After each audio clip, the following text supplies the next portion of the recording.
A biblical perspective on life, culture and current events. This is 2020 on Vision. You know, as Israel's war with Hamas continues to dominate headlines, our thoughts turn to the many nations where radical Islam continues to persecute the people of the book. I'm talking about Jews and Christians.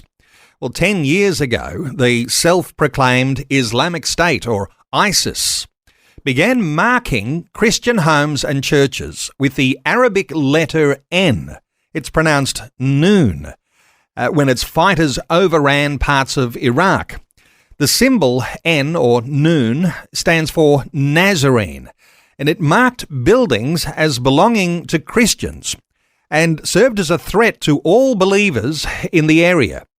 Voice of the Martyrs is raising awareness through a virtual event that's coming up called I Am N, featuring first-hand stories from 3 Christians who've paid the price for advancing the gospel in other places dominated by Islam. Tony Benjamin is CEO of Voice of the Martyrs in Australia. Tony's joining us. Tony, welcome along to 2020. Thank you, Neil. Thank you for having me. Tony, tell me about the noon, or the letter N. How sinister, how significant is that?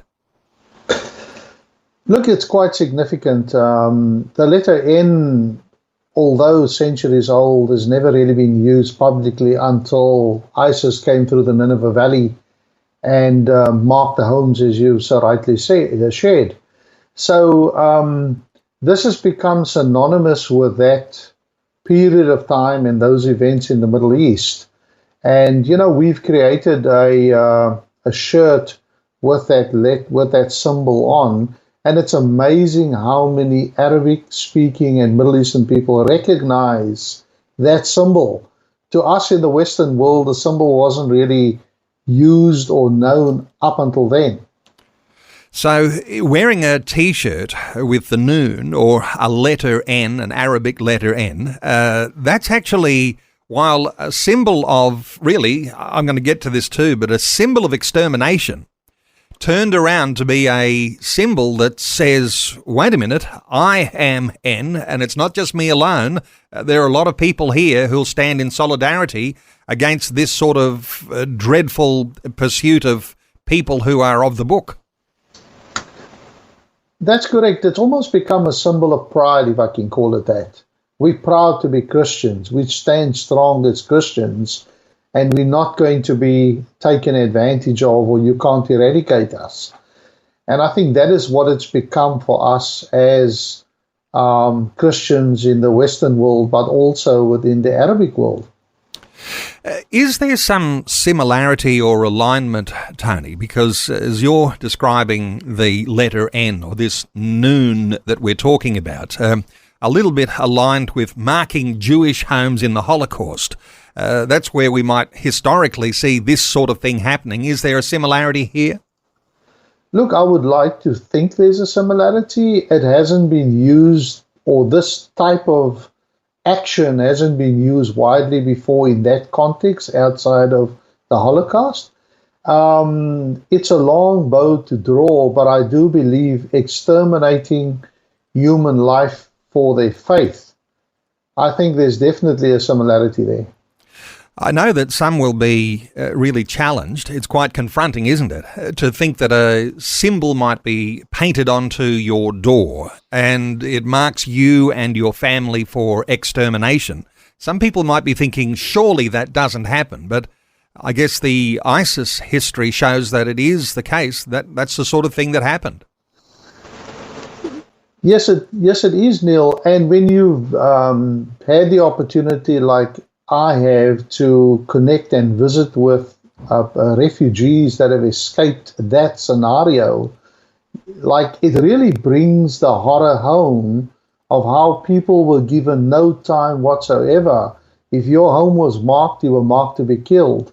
So, you know, we're living with the aftermath of that more than 10 years later in surrounding countries like Jordan, Lebanon, and so on, where refugees are still stuck, stateless and homeless 10 years later because of what happened then.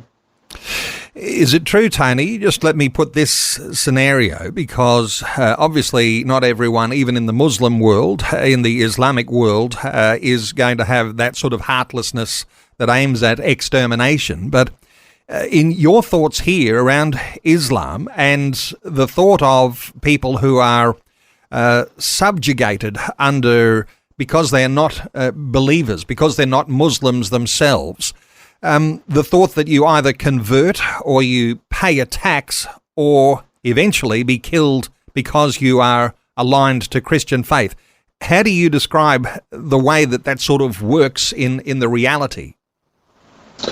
Look, in reality, if you look at what's happened in Afghanistan since 2 years ago, that is a very active, consistent, known that it's happening today, and it continues to happen, and it seems to be an ever-growing phenomenon. Not only in Afghanistan, we're looking at places like Indonesia, Pakistan, even in India today, it's happening exactly like that.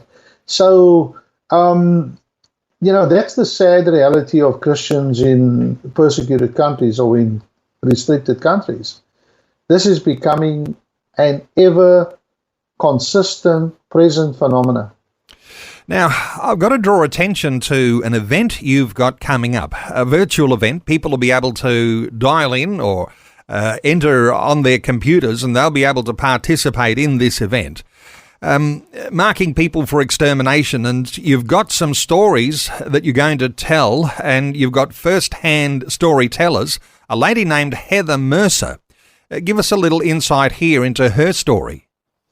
Yes, Heather Mercer was a young lady that, with an organization, decided to go to Afghanistan to share the gospel. This happened before 9/11.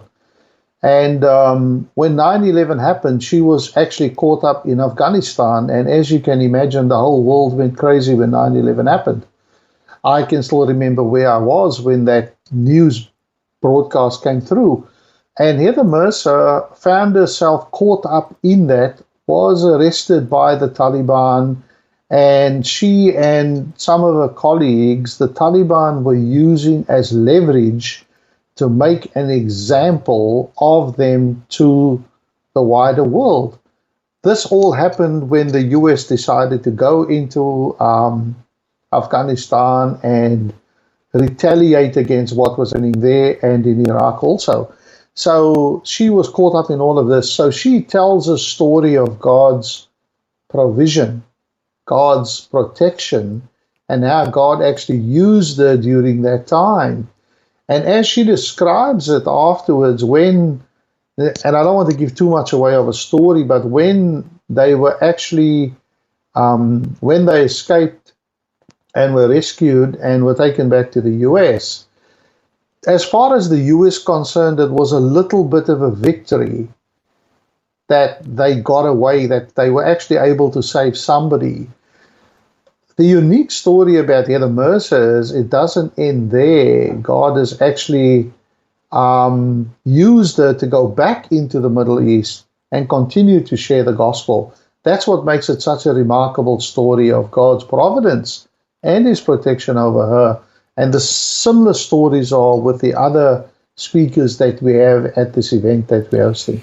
Significant too to draw attention to the organisation that you lead here in Australia, Voice of the Martyrs, because when there are cases like this, I know that Voice of the Martyrs will be one of those who become advocates for people who've been tried for crimes like this in places like Afghanistan or back to Iraq or in Syria. Advocacy and prayer and some help from whatever military or foreign governments. No doubt there's a whole lot of things that happen, but the advocacy is very important, isn't it? Because nations don't like to, they feel like it's dishonourable if everyone thinks ill of them. They try to save face. Any thoughts around the way advocacy works? Yes, Neil, look. We have to get their story out. And sadly, with the mainstream media quickly forgets once the news cycle ends. Whereas with us, we continue to provide the support, continue to create the awareness, and continue to lobby for these people in the situations that they found themselves in. And I can think of a number of them just off the cuff that we are still lobbying for some 5, 6, 8, 10 years later, And it's important that we bring their story to the fore, and it's important, as we say, that we remain their voice, and so that they're not forgotten. Tony, is this, just telling her story, but is this a reminder to all of us that faith is very costly, and sometimes, and there are some believers, and maybe it's any of us at any time soon, may find ourselves in circumstances where there are very, very difficult conditions like this. Faith is costly, isn't it? It certainly is. God's word says that if we follow him, we can expect this to happen.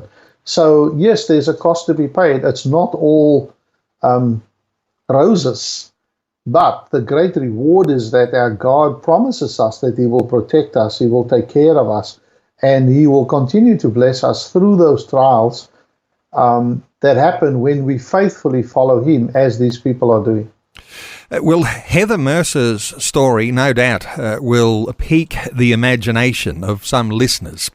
She told her story in the book called Prisoners of Hope.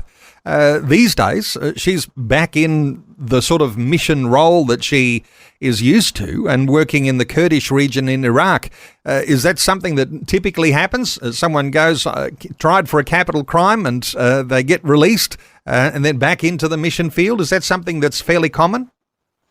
Look, I don't think it is very common, but we find people as unique as Heather Mercer that do that. And that is really great because, it just shows their commitment to their faith. It shows that they're honoring the calling God has put on their lives, but it also shows the depth of their faith, which is something that we can certainly take some sort of leaf and some sort of comfort from, yeah. Now, this event you've got coming up, Tony, it's called the I Am N event. There is a website, imnevent.com. What should listeners expect if they get in touch with you today at Voice of the Martyrs? Look, I think listeners can expect some great worship by Steve Curtis Chapman, and some of the people that we have in there are John Samara, and we've got Hassan Abdurrahim also, who've been in these situations, and their testimonies are amazing. Let me just correct you with that website there. Go to Voice of the Martyrs Australia, and you can use the link from there. That is actually the US link that you quoted. We want them to come to ours, not the US. And if they do that, they can register for free, and we'll send them the link just before the event happens, and that all happens on the 9th of March. So the 9th of March, that's a Saturday, time-wise, noon, Australian Eastern Daylight Saving Time. Registration is free, and I know you're encouraging churches to host an event at your local church. It is the virtual event. It's called the I Am N event. And as Tony says, voiceofthemartyrs.com.au to register to be a part of that event here in Australia. Voiceofthemartyrs.com.au. Tony Benjamin, the CEO of Voice of the Martyrs. Tony, thanks so much for sharing your thoughts with us today on 2020. Thank you for your time, Neil. God bless. Thanks for taking time to listen to this audio on demand from Vision Christian Media. To find out more about us, go to vision.org.au.